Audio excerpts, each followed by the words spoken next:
गुरु तुम हो ज्ञानी ज्ञान के दाता, मुनि गुरुवर को करके प्रणाम गाऊं मैं, ध्याऊं मैं सुबह शाम। पुलक सागर एक नाम एक नाम।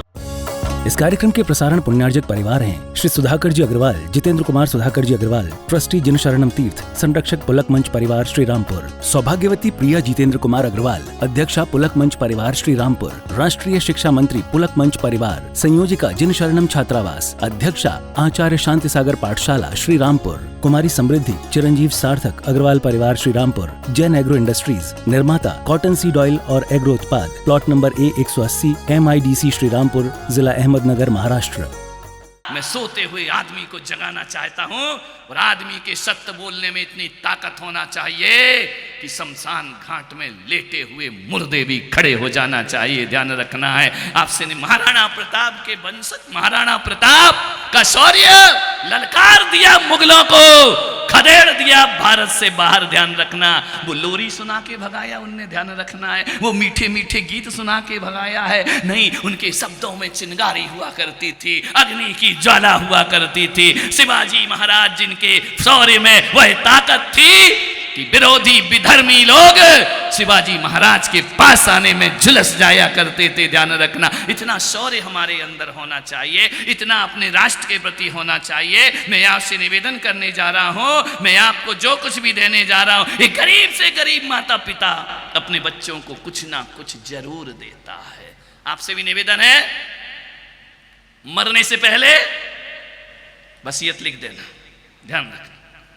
जो लोग मरने से पहले वसीयत नहीं लिखते उनके घरों में झगड़े होते हैं। मर जाते हैं, बंटवारा करके नहीं जाते हैं, उनके बच्चे कोर्ट कचहरी करते हैं, वो अदालत के धक्के खाते हैं। मैं आपसे निवेदन करूंगा, मरने से पहले अपनी वसीयत नामा जरूर लिखो। ध्यान रखिए, मैं गृहस्थी को स्वर्ग बनाने का सूत्र आपको दे रहा हूं। आपसे कहूंगा महिलाओं से आज घर जाना, कहना सुनो जी लिख दो, आज बुलाओ वकील, किसको क्या देना है। नहीं तो जो लोग बिना लिखे जाते हैं ना, तो तुम तो दुनिया से चले जाते हो। परेशानी पत्नी हुआ करती है। ध्यान रखना। इसके बच्चे इससे झगड़ा करते हैं, इसके बच्चे, ध्यान रखना, एक पति के जाने के बाद पत्नी का अस्तित्व खत्म हो जाया करता है। कितने भी बच्चे बहू तुम्हें सम्मान दें, इज्जत दें, हकीकत में गौरवशाली जीवन तो पति के साथ हुआ करता है। ध्यान रखना।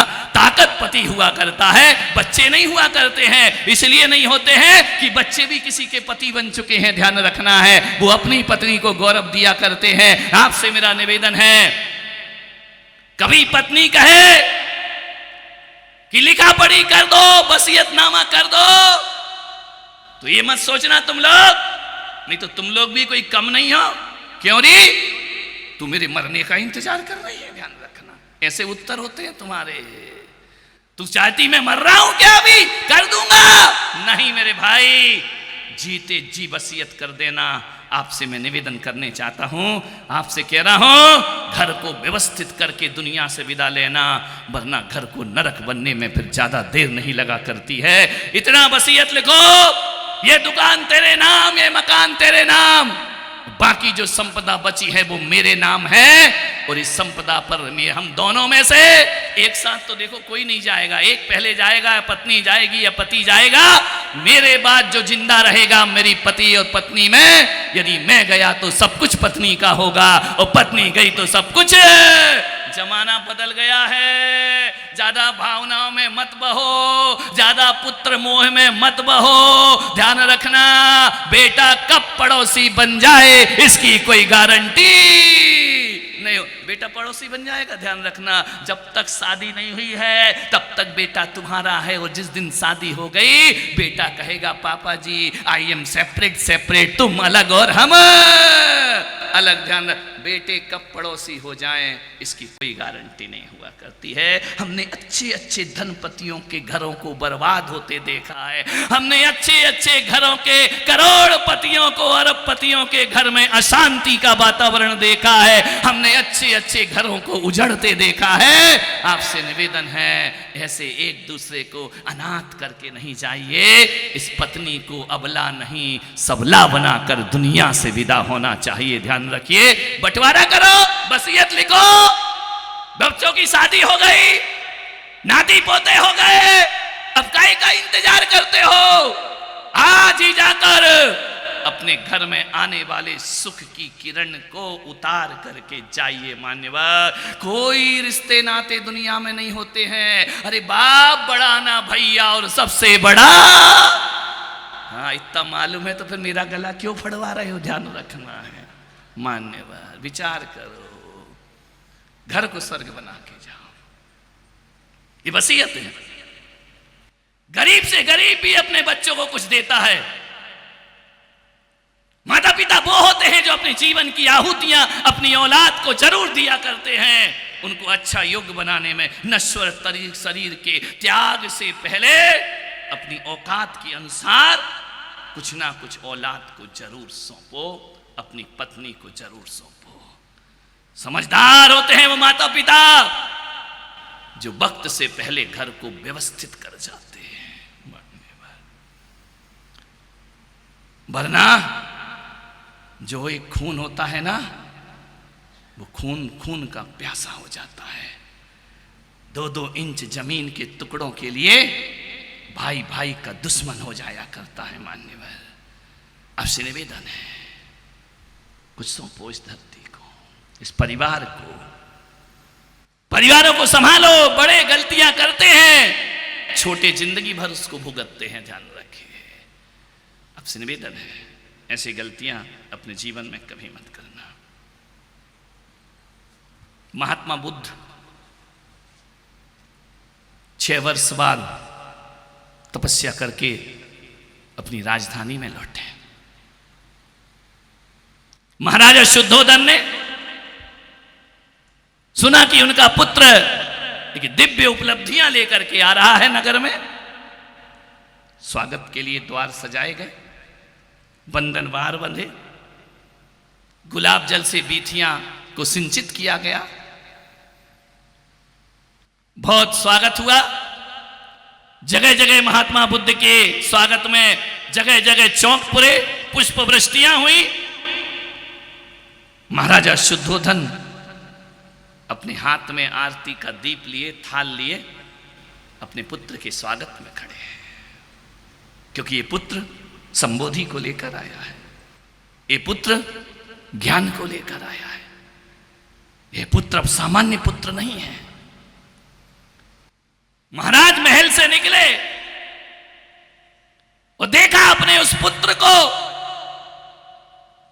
जो अब मात्र सिद्धार्थ नहीं, गौतम बुद्ध बनकर के लौटा है। अब वह बुद्धि बोधि को लेकर के लौटा है। महाराज आगे बढ़े, थोड़ा सा झुके, पुत्र के चरण छूने लगे। पुत्र ने अपने पैर पीछे कर लिए। महात्मा बुद्ध ने, महाराजा शुद्धोधन ने कहा कि महात्मा, ये पैर पीछे क्यों कर लिए? बोले, तुम मेरे पिता हो, पिता पुत्र के पैर कैसे छू सकता है?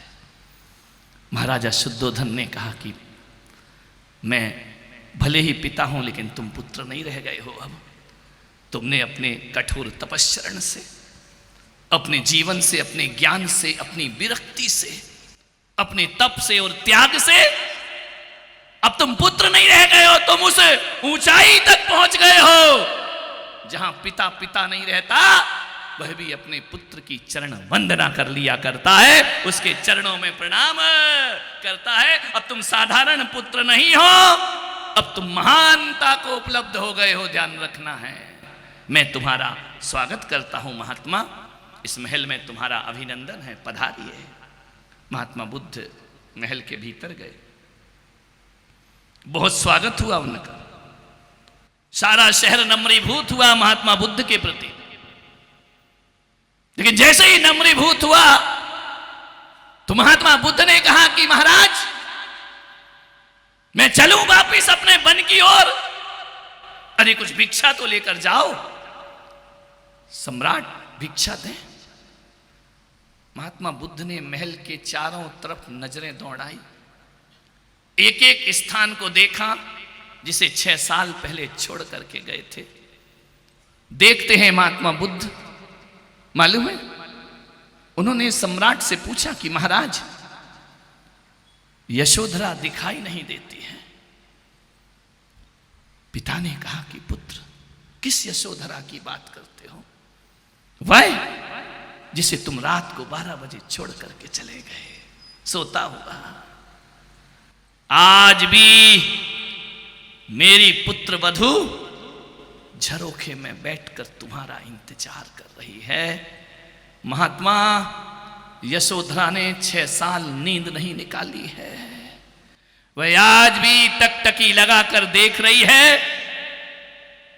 कि तुम आओगे, गौतम आएंगे, सिद्धार्थ आएंगे, सम्राट आएंगे, भावी सम्राट। वह आज भी खड़ी खड़ी तुम्हारा इंतजार करती है। न दिन देखती है न रात देखती है।